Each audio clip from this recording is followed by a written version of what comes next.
Bueno, buenas tardes. Damos inicio a este conversatorio que nos convoca hoy, titulado, de acuerdo a la invitación oficial, La Ley de Identidad de Género en debate, testimonios sobre sus consecuencias políticas para cuidar la vida.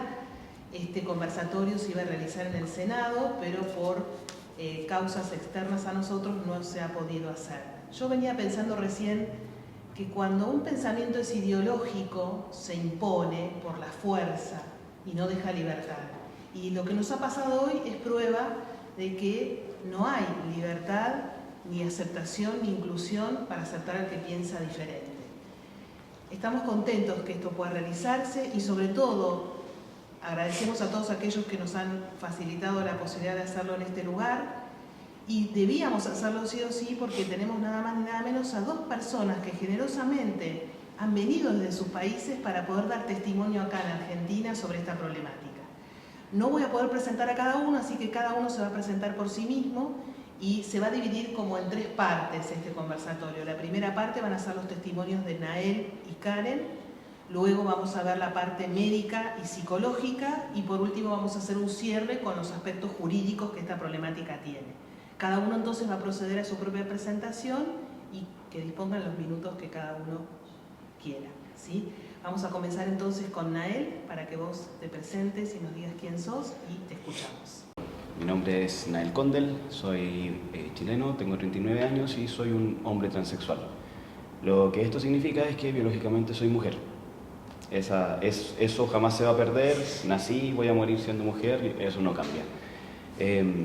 Lo que sí he cambiado a través de los tratamientos con testosterona es mi apariencia física y mi rol social, o sea, como la sociedad me percibe a mí. Y esto efectivamente es bajo el aspecto de un hombre. Yo partí a los 18 años por cuenta propia, puesto que esto fue en el año 2004 en Chile, puesto que no había nada de información, absolutamente nada, lo hice bajo mi propio riesgo. Pero sí, en el año 2010 ingresé al sistema de salud pública, donde se empezó con un como proyecto para las personas trans, donde se me cambió el tipo de testosterona a una testosterona que es la que actualmente en Chile se ocupa casi en todos los hospitales públicos, que es el conocido como Nevido. Ese tipo de testosterona a mí me empezó a generar daños. El más visible era la subida de peso, que yo no podía controlar. Entonces, ese problema me acarreó problemas también de autoestima, problemas depresivos que anteriormente no había tenido en varios años. Luego accedí, el endocrinólogo me decía que era culpa mía, que yo comía demasiado, que tenía que hacer más ejercicio, hacer dieta, cosa que a pesar de hacer no pasaba absolutamente nada. Entonces, después con el tiempo me pude hacer la mastectomía, ya asumiendo el peso que iba teniendo y todo eso, pero aún así siempre como peleando con esto. Y me hice la mastectomía bilateral, esto es extracción de las glándulas mamarias y el tejido mamario en general, y lo que hoy en día se romantiza diciendo una masculinización de tórax. La cosa es que eso fue a los 27 años, a los 31 aproximadamente. Durante todo ese tiempo empecé a tener más repercusiones de lo que es el Nevido, la testosterona, generándome dolores premenstruales sin menstruación. Me hice un examen, una eco, no tenía nada, mi útero estaba en perfecto estado, ovarios también, no tenía nada, pero el médico insistía en que estos dolores con el tiempo se podían transformar en lo que es cáncer de útero. Hoy en día sé que no existe ninguna prueba, ninguna relación, nada que pueda asegurar que eso va a ser así, y eso es sumamente complicado y es un chantaje emocional, considerando que mi historia de vida está marcada por el fallecimiento de mi papá debido a un cáncer de sangre. Entonces, que a una persona como yo, vulnerable, un médico en el cual yo estoy confiando mi salud, me diga que lo más saludable es retirarme el útero, aunque me pusieran un consentimiento detalladísimo de todas las cosas que hoy en día padezco y más cosas que podría padecer tranquilamente debido al tratamiento hormonal y al retiro del útero, yo hubiese firmado igualmente. O sea, para mí el consentimiento informado a una persona que psicológicamente es vulnerable y que psicológicamente no está capacitada, no importa la edad que tenga, debido a trastornos base no tratados, el consentimiento informado es inválido. Entonces, me parece poco nada ético este tipo de actuar en los médicos, respaldándose en el consentimiento informado y que todos dicen que esa es la línea correcta para que esto esté hecho de buena forma, por así decirlo, y creo que está totalmente errado porque no se entiende la psiquis de la persona que está dando el consentimiento. Entonces, en este caso, una persona adulta de 31 años, en los casos que hoy en día se impulsan, estamos hablando de niños desde los 3, 4 años, que si bien no están autorizando tratamientos hormonales, están autorizando el trato bajo el sexo contrario a su sexo biológico, y eso también tiene repercusiones. Y con el tiempo van a pedir estos tratamientos hormonales, bloqueadores puberales, los castradores químicos, lo que realmente son hormonas de sexo cruzado y después las operaciones. Eso es un paso a paso, no están separados uno del otro realmente. Y decir lo contrario es mentir directamente. Entonces, yo me hago esta operación, cosa que de verdad ni siquiera me di consecuencias ni nada, porque tampoco te lo dicen de una forma tan ligera que al final tú decís, ya, si esto es lo mejor para mí, aparte para evitar esto otro, para que paren los dolores. En ningún momento se puso en duda el uso de la testosterona. O sea, la testosterona no tenía absolutamente nada que ver, según ese endocrinólogo, con lo que a mí me estaba pasando.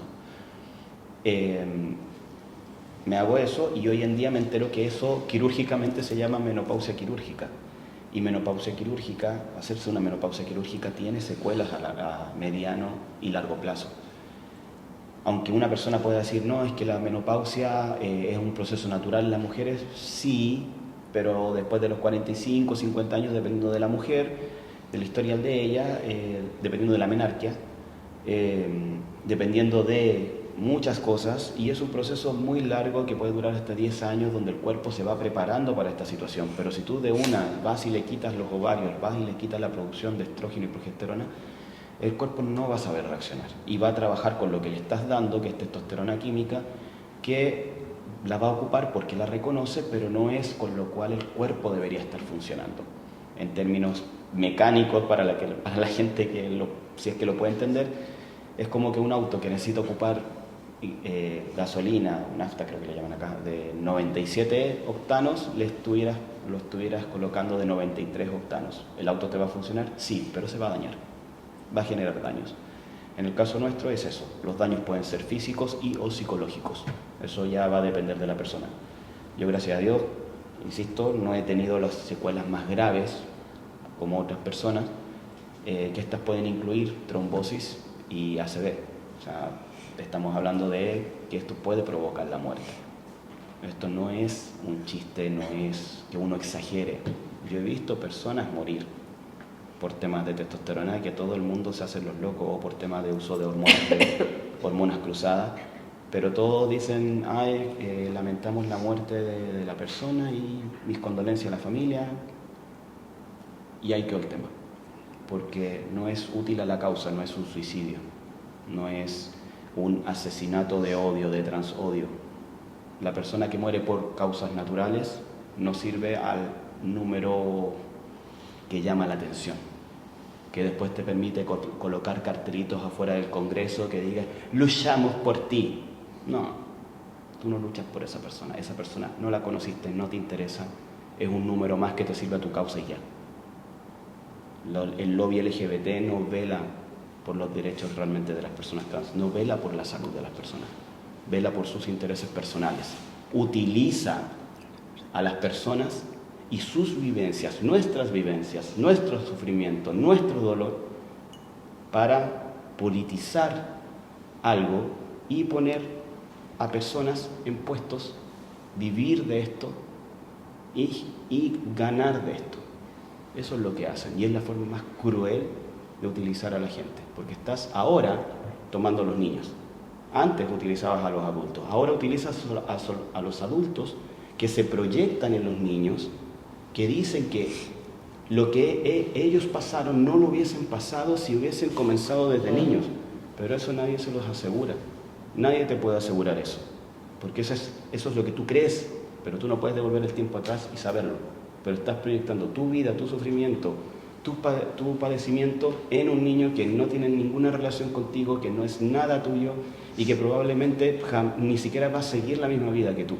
Y a pesar de que pudiera usar el mismo tratamiento que tú estás usando, a la edad que lo está usando, le va a terminar haciendo un daño absolutamente irreversible, mucho antes incluso de la edad que tú iniciaste el tratamiento hormonal. Entonces, no es correcto lo que están haciendo y por eso es que yo hablo y porque yo vivo las secuelas de esto. A mí no me vienen con el cuento.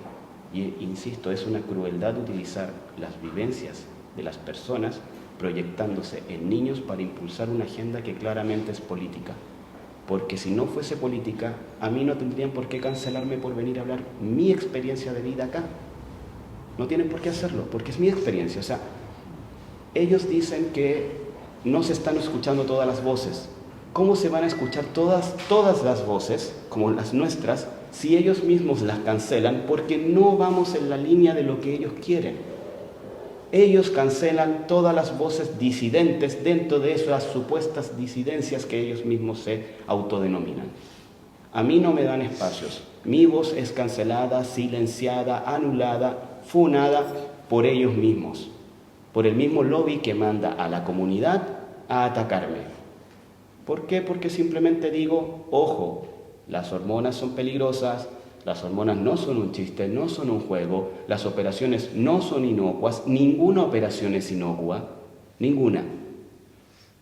Muchas veces, y la gran mayoría de las veces, no son necesarias. Ni las hormonas, ni los bloqueadores, ni las operaciones. Cada caso es único y particular.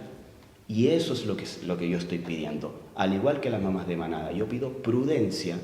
Prudencia por sobre todas las cosas con toda persona que diga que es trans o que tenga dudas o confusión respecto a su identidad. Tiene todo el derecho a tener la mejor salud posible, que es lo que dice directamente los derechos del niño. La salud con los más altos estándares de medicina posible y de pruebas y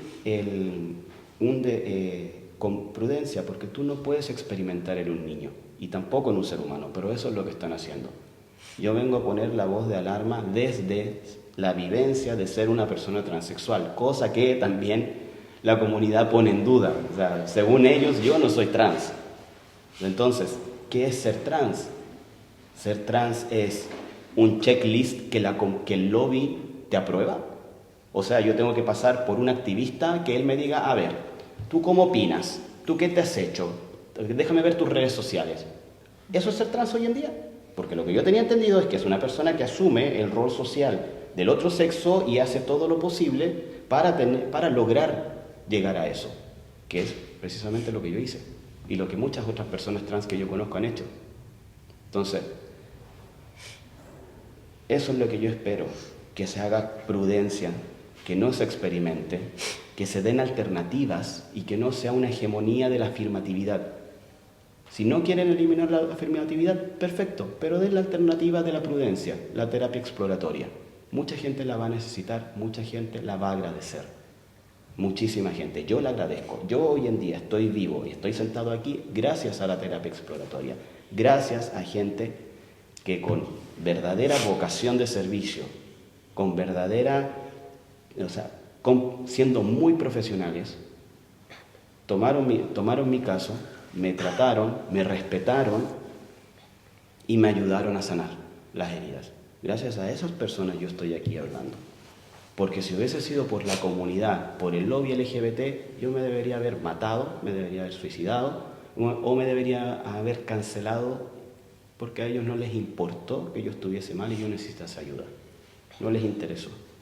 Ellos llamaron a funarme, llamaron a cancelarme y con ello mucha gente llegó a mi perfil de redes sociales a tratarme de la peor forma posible, sin siquiera conocerme, solo porque alguien escribió en sus redes sociales, alguien influyente, escribió en sus redes sociales que había que cancelarme porque yo era un facho. Que ser trans no te quita lo facho. Esa fue la frase que ocuparon. Y gracias a esa frase llegaron mucha gente a tirarme mucho odio, muchísimos deseos de muerte, y no les importó que yo fuese trans. Entonces, insisto, ser trans es un checklist que pasa por la aprobación de la comunidad LGBT y por la aprobación del lobby LGBT. No pasa por lo que realmente la persona siente o la persona lo que realmente es. Eso no se respeta, eso da lo mismo. Y eso es lo peligroso, porque al final lo que estás creando es una secta que te dice lo que tienes y lo que no tienes que hacer. Y si no haces tal cual las cosas decimos, te vamos a anular. Y eso es lo que pasa precisamente con la comunidad de transicionadores, a los cuales también lo están anulando, también los están silenciando, también los están callando y también los están pisoteando, siendo que son personas que yo diría, incluso en mi situación como transexual, doblemente vulnerables. Así que los dejo con Karen para que ella les cuente lo que es la vivencia de trans. Muchas gracias. De 36 años, de transicionada. De pronto, como siempre lo digo, muchos quizás no se familiarizan con el término de transición, ¿cierto? Esto solo quiere decir que soy una mujer biológica que se sometió pues, a una terapia de reemplazo hormonal durante 7 años de mi vida y que hoy, siendo de transicionadora o mujer de transicionada, vivo con las consecuencias de haber puesto estas hormonas en mi cuerpo, ¿cierto? Con unas consecuencias físicas, con unas consecuencias psicológicas, que no ha sido fácil. Nadie terminaba su intervención diciendo de que somos anulados, y es verdad. Poco somos visibles porque ya no contamos para la comunidad, desafortunadamente, porque dentro de esa disidencia no hacemos parte ya, siendo aún una disidencia de transicionadores. A veces yo pienso, pues, acá de manera personal, pues que simplemente dejamos de servir porque ya no contamos, pues porque ya no hacemos parte del número que a ellos les interesa poder mostrar, ¿cierto? Luchamos por una visibilidad clara y fuerte para las personas que decidimos de transicionar, primero para poder recibir el apoyo que merecemos en temas de salud mental y en temas de salud integral, porque bueno, yo no alcancé a hacerme cirugías, pero sí, debido al uso de las hormonas, tengo ciertos padecimientos que voy a tener que vivir con ellos por lo largo de mi vida. Pero también conozco personas que sí se sometieron a estas cirugías y tampoco reciben la atención que deberían de recibir, integral, de manera psicológica o ya sea en términos incluso hasta de reconstrucción de sus órganos, ¿cierto? Por temas de mutilación o por lo que sea que haya sucedido. Qué bueno sería que ellos se dieran cuenta de que nosotros realmente sí existimos y sí contamos, sí valemos. El tema de mi transición inicia con una transición social, mi transición pues hormonal, a eso me refiero pues como el tema de suministrarle hormonas químicas o ese reemplazo hormonal a mi cuerpo más o menos a los 21 años, pero antes de eso ya existía una transición social.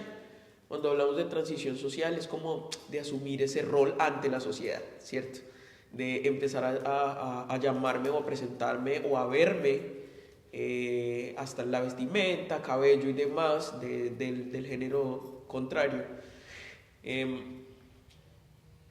No había caído en la cuenta, sino como hasta estos días, después de compartir mucho con Nader, de que hay similitudes de historia. En este caso, a mí se me genera un tipo de crisis por ausencia de la masculinidad en mi hogar, representada pues básicamente en mi papá, ¿cierto? Por algo que sucede pues internamente en el hogar, hay como una ruptura. Yo era una mujer adolescente, sabemos que la adolescencia es atravesar por un valle de lágrimas, le digo yo, porque en la adolescencia tenemos un montón de situaciones, hormonas que están cambiando, el cuerpo que está variando, la necesidad de pertenecer, la necesidad de recibir aprobación, cuando no es de nuestros padres es del grupo de amigos, de lo que más frecuentamos, donde más estamos, pero es una necesidad de aprobación, ¿cierto? En esa necesidad de alguna manera de aprobación, de salir, de averiguar, me hallo con la comunidad LGTB. Empiezo pues a frecuentar muchas cosas con ellos y demás, y empiezo a conocer y a ahondar en este tema del transgenerismo, la transexualidad, y empieza uno a que se le abran otros aspectos de la vida, y justamente atravesando yo por esa situación de esa ausencia masculina, bueno, problemas, los que ya le decía, mi cabeza empieza a realizar algo que ya posteriormente, pues en citas con diferentes profesionales, me decían que yo en esa parte de mi vida empecé a hacer una proyección, ¿cierto? Una proyección de esa ausencia, de esa figura paterna y masculina tan necesaria en la mujer. Empiezo a asumirla. Yo empiezo a asumirla en la necesidad de buscarla y no tenerla, la empiezo a hacer propia, y es ahí donde empieza todo el tema de esa transición social, para que posterior, ya después de haber conocido un colectivo, estos me proporcionaran pues me pusieran a merced y orden los profesionales que me ayudarían con el tema de la transición hormonal para poder iniciarla. La inicio y duró 7 años, con la misma tristeza, con el mismo dolor, con el mismo vacío, con la misma ausencia, pero sin hallar respuesta alguna. Era bastante incómodo verte y recibir aprobación social, pero que internamente tú no hallaras una razón, o sea, que te siguieras sintiendo igual, si esto iba a sanar, a suplir o a subsanar de alguna manera ese vacío que estabas sintiendo, pues a la final no tendrías por qué sentirte así, ¿no? Pues era mi ideal y era lo que yo pensaba en ese momento, pero era bastante triste llegar y sentarte después de haber recibido mil y un halagos por lo que estabas haciendo, porque te veías muy bien, porque ya cada vez estabas más hombre, porque qué bueno que te cambió la voz, qué bueno que se te está echando la espalda, qué bueno que de recibir mucha aprobación, llegar a la soledad de mi habitación, sentarme en el borde de mi cama y sentir una tristeza y una soledad tan profunda que no había explicación, pero que en ese momento para mí era imposible poder ahondar, ¿cierto?, de manera introspectiva o algo, si no hubiese sido por la ayuda de un profesional, de qué era realmente por lo que yo estaba atravesando, y que realmente ese diagnóstico que se me había dado, pues yo lo digo de manera abierta y dura, fue falso, ¿cierto? Un diagnóstico que se da en una cita de 15 minutos, para recibir tú un diagnóstico y poderte someter a algo que va a cambiarte por el resto de tu vida. Entonces, a través de pues, esos espacios de soledad, sumémosle de que estaba teniendo, a raíz de las hormonas, muchos cambios físicos, demasiados cambios físicos, y eso conlleva, por lo mismo hormonal, a que tu psique, ¿cierto?, empiece a estar en un continuo conflicto con muchas cosas. Muchos aducían y me decían que era mientras se nivelaban las hormonas, que todo iba a pasar, que tranquila, que no pasaba nada, pero adivinen, nunca pasó.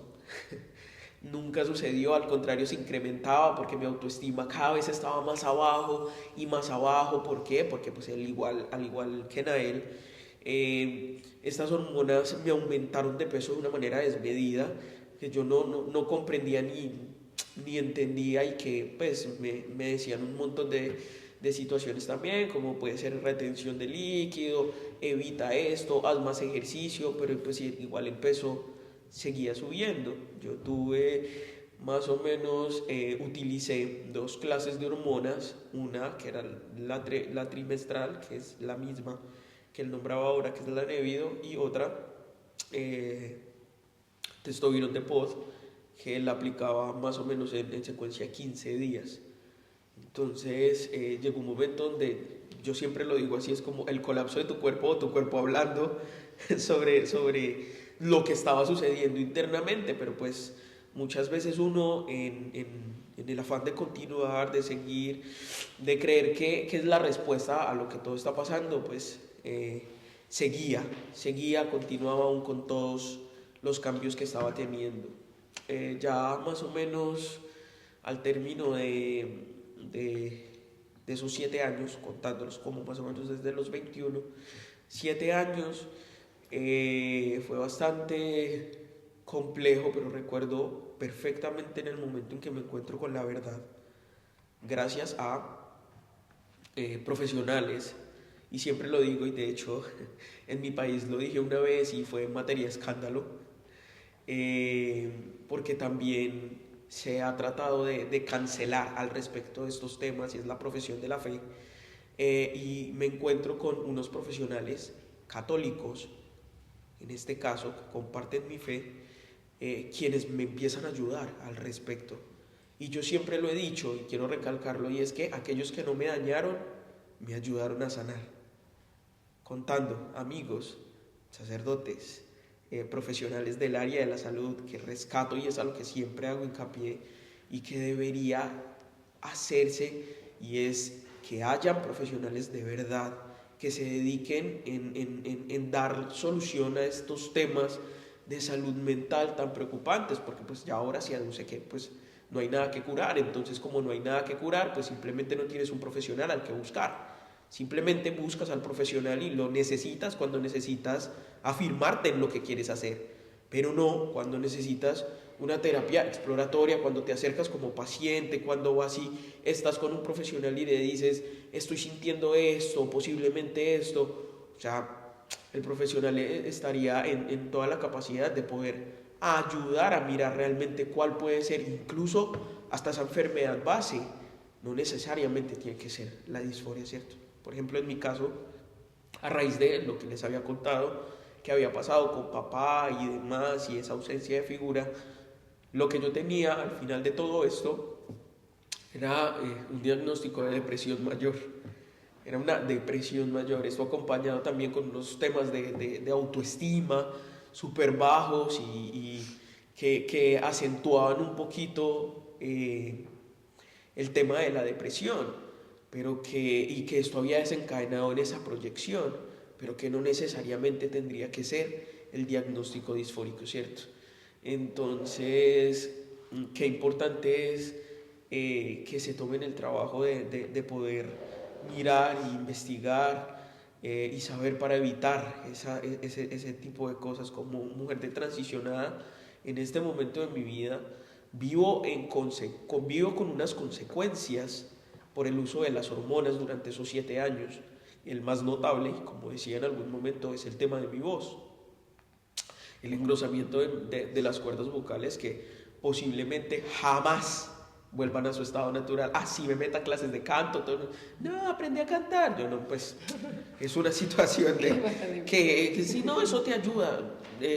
Realmente, cuando canto se escucha más grueso, entonces digo, bueno, esto no va a ayudar mucho realmente, pero es eso. O sea, ahora, en este momento, lo veo de manera jocosa y me río al respecto, porque es que a la final no tengo nada más.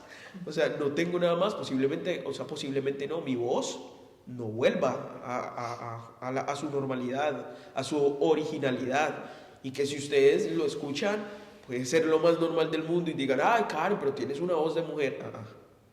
Y siempre acudo a lo mismo, y es, pregúntenle a mi mamá, pregúntenle a mi papá, a ver ellos qué van a decir al respecto, y seguramente les van a decir que el tono de mi voz cambió, y mucho. Consecuencias también con las que vivo. Soy una mujer hipertensa, porque a raíz de eso las hormonas generaron una falla renal en mí. Estuve De hecho, mucho tiempo, como unos 15 días más o menos, 20 días hospitalizada por esa falla renal que se desencadenó. Estuve a un estadio de diálisis, estuve en estadio 3 a causa de esta falla renal, lo que eso desencadenó que yo sea una mujer hipertensa, enfermedad que me tendrá que acompañar por el resto de mi vida. ¿Y eso qué tiene que ver? Bueno, pues que tengo que tomar medicamentos al respecto, porque, o si no, puedo ser presa, no sé, una isquemia, por ahí una subida de tensión y morirme tranquilamente, o sea, fallecer. Entonces, otra de las consecuencias es por la ausencia de mi periodo menstrual durante 7 años. Cuando vuelve, se generan hemorragias constantes y esto se desencadena grandemente en una endometriosis muy fuerte. Todavía el tema de buscar tratamientos y mirar, pues porque intenté en algún momento, visité a un ginecólogo y lo que hizo fue recetarme más hormonas, pero hormonas masculinas, hormonas femeninas, en este caso como anticonceptivos. Entonces mi cuerpo volvió a entrar en un colapso inmensamente grande, porque ya venía del uso, o sea, venía del uso de las hormonas masculinas, y ahora tratar de contrarrestar con hormonas femeninas, mi cuerpo sufrió un desbalance muy grande, y se da de nuevo ese aumento de peso desmedido, de hablarles más o menos de 20 kilos en un mes, más o menos, rondando por ahí, que de hecho ha costado mucho bajarlos. Yo creo que ni los he bajado desde hace ya muchísimo tiempo, ha costado bastante, y que esto ha llevado también a averiguar e investigar, para darnos cuenta de que también genera como esa resistencia a la insulina, que hace que sea muy fácil subir de peso, pero se te complica infinitamente poderlos bajar, ¿cierto? Que tengas subida de pesos desmedida, o sea, así, como que respiras y te engordas, una cosa así, más o menos, a tal punto de que realmente se hace muy difícil vivir con eso. Entonces a eso súmale problemas de autoestima, porque tú no quisieras verte de esa manera. Entonces tienes, no sé, el tema de la depresión, y ahora súmale que venías con problemas de autoestima, pero resulta que tu autoestima puede seguir bajando, por cómo te estás viendo. Ahora es complejo.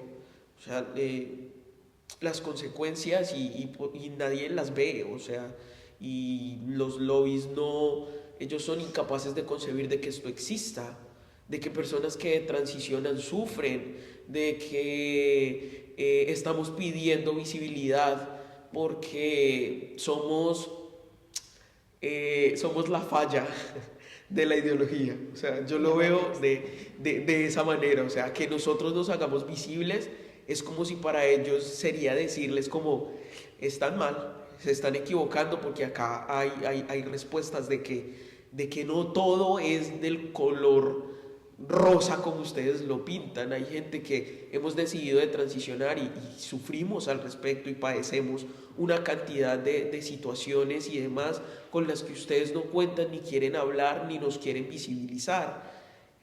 Tanto así que me han escrito o me han dicho: es que nunca fuiste trans. Volvemos otra vez a lo mismo. Entonces, ¿qué es ser trans? ¿Cuáles son esas características que necesitan, o cuál es ese check que necesitas para llamarte trans? ¿Cierto? Entonces, si nunca fui, ¿cuál era la necesidad de haberme inyectado 7 años hormonas masculinas? Y siempre apelo a lo mismo, y es una frase de un hombre que admiro profundamente, que es Chesterton, y dice que el sentido común es el menos común de los sentidos, ¿cierto? Entonces es mirar cómo se puede generar conciencia al respecto de las personas que hemos decidido de transicionar, de cómo poder implementar, incluso en materia de ordenación, políticas públicas que puedan ayudar a las personas que en un momento deciden de transicionar, puedan recibir la misma ayuda integral que recibieron incluso cuando estaban transicionando. Porque para la transición tienes un montón de leyes a las cuales apelar para que seas protegido, para que el Estado mismo te suministre las cirugías de reasignación, la mastectomía, la hormonización, pero cuando decides de transicionar, entonces, ¿cuál es el trato que te dan? Es la dignidad de ser humano primero. ¿Cuál es el trato que nos dan de manera psicológica o psiquiátrica? Los profesionales realmente saben cómo manejar una persona que decide de transicionar. Complejo.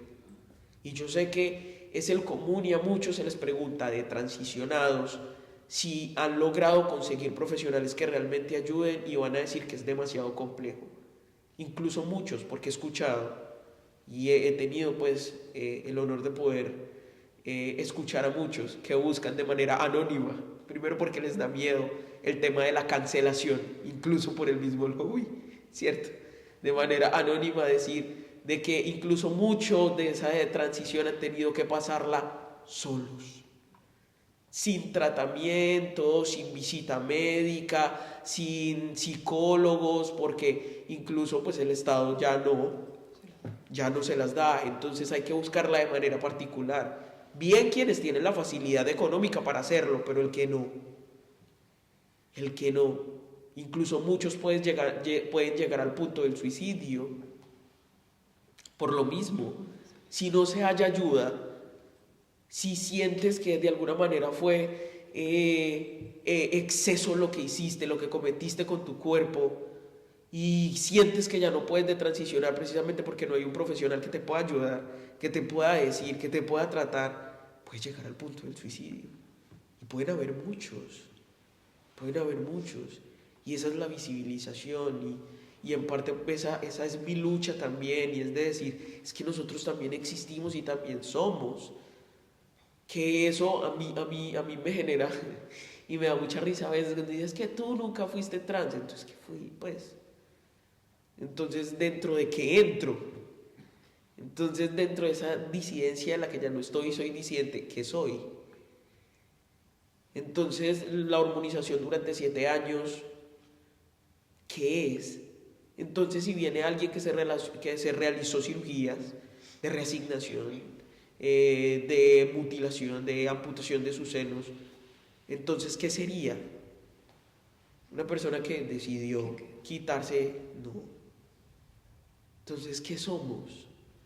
Es eso, es la visibilización, lo que necesitamos, y apelando siempre al tema de la salud mental integral para todos, ya sea para una persona que transicionó, ya sea para una persona trans, pero que sea integral, que se deje de afirmar todo este tipo de situaciones, o sea, que como profesionales el profesional, valga la redundancia, tenga la capacidad de ser eso, para lo que está, para lo que estudió, para que se deje de ver como un negocio también. A veces es bastante triste querer buscar profesionales y se mete uno, hagan el ejercicio, yo lo he hecho, de ingresar y buscar como psicólogos afirmativos. Cuéntenlos, ¿cuántos hay? Un montón, por todos lados. Especialistas en género, LGTB y demás. Y yo no digo que no, porque cada quien es libre de ejercer su profesión, ¿cierto? Pero de hacerlo de una manera integral, conforme lo marca la ética de su profesión, a la altura de lo que debería de ser. Entonces, no, eso es básicamente lo que queremos hacer. Acá no estamos en contra ni peleando por X o Y. Acá estamos dando visibilidad a realidades. O sea, yo soy una realidad y detrás de mí conozco un montón que son realidades. Acá nadie está inventando, acá nadie está diciendo, acá nadie está hablando sin conocimiento de causa. Y es por lo mismo que decía Nael ahora, cómo te atreves o de qué manera puedes venir tú a decirme que no, si es que es mi vida? O sea, yo he sido el ser humano que la ha padecido, yo fui quien se inyectó hormonas durante 7 años, yo soy quien vivo con una endometriosis ahora, a mí es a quien me dan los dolores inmensamente fuertes en cada periodo menstrual, yo soy quien vivo con esta voz todos los días de mi vida, yo soy quien se toma pastillas todos los días a causa de una hipertensión, o sea, soy yo. ¿De qué manera vienes a decirme que mi historia de vida no es válida? ¿Cómo venir a invalidar mi vida? Si es que al igual que la tuya, que hablas de una transición perfecta y hermosa, pues a mí no me pasó. Y decido de transicionar y soy una realidad.